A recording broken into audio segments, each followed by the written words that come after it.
Ihaitamsi Losing Tansi Amadi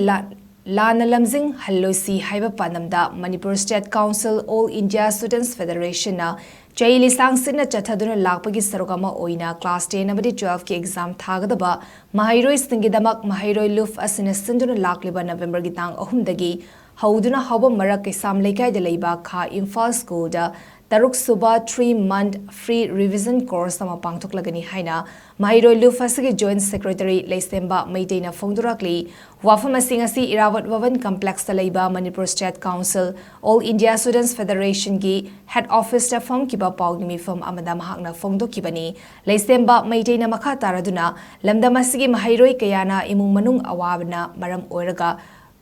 Coaching Chatting Lavasu Chatpa Phongdaba Kaya Lairiba Asigi Damak Khalaga Maheiroi Lup Asina Revision Course Asi Pangthoklagani Sinjabani Hariba Course Asigi Form gi Lobiningba Singna Tha Asigi Tang Tara Humdoidagi Kuntra Mathoi Fawagi Manunda Hawam Marak Kesam Lekai de Leiba Kha Imphal School Lamadi Lup Asigi Office Tagi Lobiba Yagani Amadi Form Thavagi Matamna Ayukki Pung Tara Dagina Numidang Wairam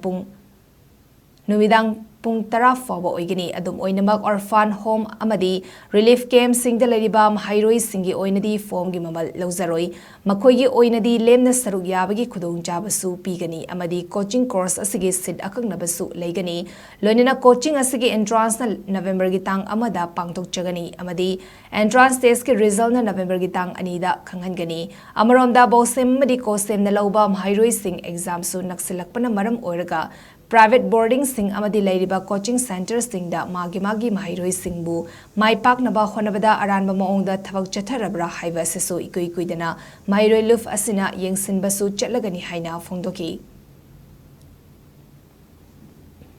Class 10 amasung Class 12 ki free revision tha hungi course lakliba November gi tarik ahumdagi Maheiroi Lup asigi Imphal West ki office oiriba Kha Imphal High School da pangthoklagani Hai riba coaching course asigi form lakliba October gi tarik taraga humdoidagi October gi tarik kuntraga mathoi fauba form thajagani form gi fangfamna Maheiroi Lup asigi head office Irawat Bhavan complex amadi Imphal West ki office Kha Imphal High School da fangbigani form fangbagi matamna ayuki pung tara dagina namidang wairam gi pung manga faubo izagani Maheiroi Lup asina sinjarakpa 2023 dagi sinjarakpa coaching course asi oiriba kangleipa asigi fibam sing amadi coaching chasaningba Maheiroi sing adu imung manung sing waba asi yengjarakanda Maheiroi Lup asina sinjabani aduga coaching asida akoigi orphan da leiriba Maheiroi sing amadi relief camp da leiriba Maheiroi sing oinadi aikoi form gi mamal su lawjaroi wa form gi mamal su koi free Maheiroi Lup asina aikogi education asiga mari leinaba aikogi institution singda private boarding tawriba singda coaching center singda chatuna su aikoina exam naksalakwa matamda aikoi yengsinjagani maramdi